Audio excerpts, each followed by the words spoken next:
گرامی، برنامه اطلاعاتی امروز است. با سرخط خبرها آشنا گردید. ما را نجات دهید. شهروندان تاجیکستان در یمن انتظار کمک از دوشنبه. جنگیان تاجیک در سرحد اردن، هراسی والدین دانشجویان و مهاجرین. خطبه‌های دینی صرف سیاسی شد. روحانیان حکومتی این دفعه تقاضای رای پرسی شدند. حاضر جوابان تاجیک در مسکو به دور نوبتی آزمون راه یافتند. بنا به عملیات حربی عربستان سعودی و کشورهای خلیج فارس بر ضد شیعه مذهبان یمن، مسئولین وزارت امور خارجه تاجیکستان می‌خواهد از قلمرو یمن شهروندان کشور را برون آورند. طوری از وزارت امور خارجه به ما اطلاع دادند در این حال چاره‌ها برای جایهای بی‌خوف کوچاندن شهروندان تاجیک در یمن ادامه دارد. گفته می شود که در این مملکت عرب بیش از 300 نفر تاجیکان قرار دارند که اکثر آنها در بیمارستان و درمانگاه‌های این کشور کار می کنند. معلومات مفصل رایت به وضع درماندگان سخنگوی وزارت کارهای خارجه چنین شرح داد. بنابر شدت گرفتن وضع سیاسی و حربی در جمهوری یمن، مسئله تأمین امنیت شهروندان جمهوری تاجیکستان در یمن و برآوردن آنها از قلمرو این کشور مورد توجه مخصوصی حکومت جمهوری تاجیکستان قرار دارد. با دستور پرزیدنت جمهوری تاجیکستان تمام نمایندگی‌های دیپلماتی و کنسولی جمهوری تاجیکستان در کشورهای عرب از جمله در شایگری عربستان سعودی، دولت قطر، دولت کویت، امارات متحده عرب و جمهوری مصر عرب وظیفه‌دار شدند که با استفاده از امکانیت‌های دسترس برای تأمین امنیت شهروندان تاجیکستان در یمن و برآوردن آنها از این کشور چاره‌های ضروری اندیشند و با نهادهای دخلدار کشورهای مذکور همکاری لازمه را انجام دهند. در رابطه با مسئله مذکور با جانب روسیه نیز که اکثر شهروندان جمهوری تاجیکستان طبق قرارداد با شرکت‌های این کشور در منطقه‌های مختلف یمن قرار دارند، همکاری و تماس‌های لازم ادامه دارند. طبق اطلاع غیر رسمی حالا حدود 1000 تاجیکستانی در قلمرو این کشور عرب قرار دارند. حمله‌های نظامی هوایی عربستان سعودی به کشورهای خلیج روز 26 مارس زمان شروع گردیده که نیروهای قبلی شیعه‌های حوثی پایتخت یمن شهر سنا را غصب کردند. امام خطیبان مساجد جامع کشور امروز باز به خطبه سیاسی برآمد کردند. روحانیان دولتی اکنون دعوت کردند که در کشور اوید به برهم دادن حزب نهضت اسلامی تاجیکستان رای پرسی عمومی جمهوری گذرانیده شود. بنابر معلومات بعضی از رسانه‌ها متن خطبه امروزه از طرف کمیته دینی نزد حکومت تاجیکستان تهیه شده است. امام خطیبان برآمد خود را در نزد نمازگزاران از اقتباس امام علی رحمان شروع کردند که گفته بود رسالت تاریخ دین وحدت و ثبات جامعه است و تفریق اندازی در بین امت مسلمانان. این کاری که امروز در مسجدها خوانده شدند، حزب نهضت اسلامی تاجیکستان بسیار تأسف می‌خورد از این که این مساجد کشور که اصلا جای سیاست نبودن، اینجا از سیاست جدا بودن، حکومت کشور متاسفانه این مساجد را همش با سیاست آمیخته کرده. دیگر این جای تأسفه که قانون شکنی است از یک طرف، از طرف دیگری کاری که امروز صورت گرفته در مساجد این چیز گفته، این بار اول نیست در مساجد گپ‌های زیادی از این و از اینتر هم علیه حزب نهضت گفته شده است، ولی ما اینها را قانون شکنی پیش نمیدونیم و امیدوار هستیم که حکومت کشور از این آمیخته کردن تشکیلات‌های دینی به سیاست دیگر دست بکشد.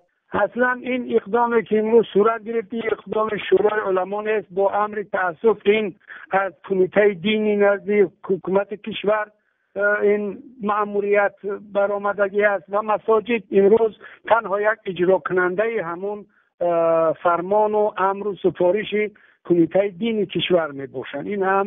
این اقدام به شورای علما و به علمای مساجد هیچ ربطی ندارد. ما از اونها هیچ خفگی نداریم. اونها بیچاره ها هم اگه مظلومند. پس از نماز جمعه بسیاری از جوانان در شبکه اجتماعی فکر و اندیشه هایشان را در این مسئله ابراز داشتند که بیشتری آنها از تبدیل دادن مساجد به منبر سیاسی از طرف مسئولین انتقاد شدید کردند. اردن تقاضا دارد از مرز لیبیا جنگیان افغانستان و تاجیکستان برآورده شوند. مقامات اردن طلب کرده که از حکومت ایران تا حربیانش را از شمال کشور شاهیگری برآورد. در این باره روزنامه عربی زبان الحیات خبر داده است. در گذشته بارها گزارش دادند که چند هزار تن از شهروندان کشورهای آسیای مرکزی در جنگ خاورمیانه همراه دولت اسلامی بر ضد حکومت سوریه می جنگند. اکثر جوانان کشورهای آسیای مرکزی از طریق شبکه‌های اجتماعی به سوی دولت اسلامی جلب می شوند. صدها صحیفه ها با نام اشخاص غیر واقعی در شبکه‌های اجتماعی فعال می باشند که طریق آنها ویدیو و عکس ها از صحنه‌های جنگ پهن کرده می شوند. مجاهدین دولت اسلامی جبهه‌های اطلاعاتی جوانان تاجیک را به شعارهای جهاد و خدمت در راه اسلام به صف جنگیان ترغیب می کنند. والدین جنگیان گمراه بارها به مقامات قدرتی مراجعت نمودند تا فرزندانشان را از سوریه برگردانند، ولی در بیشتر موردها عمل آنها به نتیجه انجام می‌یابد.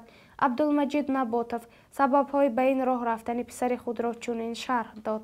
پسر ما روزگار بچه خیلی بد نبود. روزگار انا مسکو رفتگی بود. روزگار یونیورسیتی بانو میلامانوس بود. 2 سال خوندگی بود. کرسی دیو در پارتو روزگار مکتب. لیکن بچه خیلی بی‌سواد نبود. روزگار بخیر همین آخر مردم وقتی که مسکو رفت در چنگول همین رویوی همین نابروماد روزگار زابط ما ای مسکو همین با مبلغ خودم گرفتم آوردمش روزگار. تلفن داشتم، اینترنت و میدرومد. اینترنت نه که ما هیچ نمیکنم که فرض کنم اینترنت چی کار میکنم. ما وقتی که میگفتمش میگم که اتا ما سوره یاد میکنم. ما میگفتم خیر بچه‌م سوره یاد کن کار نیست. ما دیگه خیلی نمیکنم.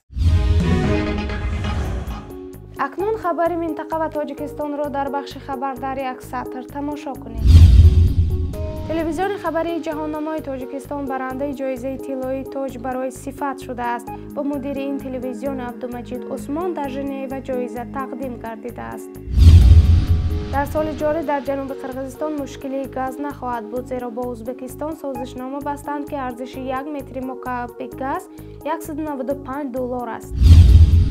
در نزد بانک ملی قرقیزستان مردم نمایش اعتراضی کردند، زیرا بالاروی ارزش دلار ارزان شدن واحد پول قرقیزی سوم سبب گردیده که فیصد قرض‌های بانک‌های تجارتی یک چند مراتب افزایش یافته است. باران‌های زیاد و آب شدن برف سبب جاری شدن سیلاب‌های شدید در منطقه بیابانی قرغنده قزاقستان شده است. رئیس کارهای فوق‌العاده منطقه میگوید 10 نفر ساکنان بناهای 3 طبقه و 5 طبقه از شهرک کرجال و جایهای دیگر کشته داده شدند، زیرا این بناها آسیب دیدند و راه‌ها و کوچه‌ها را آب زیر کرده است. تاجیکستان را 3 روز آینده بارشات زیاد انتظار است، میگوید مرکز آب و هواشناسی تاجیکستان. برنامه را ادامه می‌دهیم. دسته حاضر جوابان تاجیک در آزمون انتخابی محفل حاضر جوابان شهر مسکو به دوره منبعده این آزمون بار اول راه یافتند. در رقابت حجم‌نگاران 170 دسته از روسیه، آسیا مرکزی و دیگر دولت‌ها هنرنمایی کردند. شوخی‌های جوانان تاجیک از طرف حاضران خیلی خوب پذیرفته شد و اعضایان دسته تاجیکستانی امید دارند که این دفعه نیز موفق خواهند شد. گفتن است که دسته حاضر جوابان چند ماه پیشتر در شهر سوچی روسیه هنرنمایی کرده اشتراک در محفل منبعده راحت یافته بودند. پشتیبانی مالی دسته را حکومت ولایت سوخت و شهر خوجند به دوش گرفته است.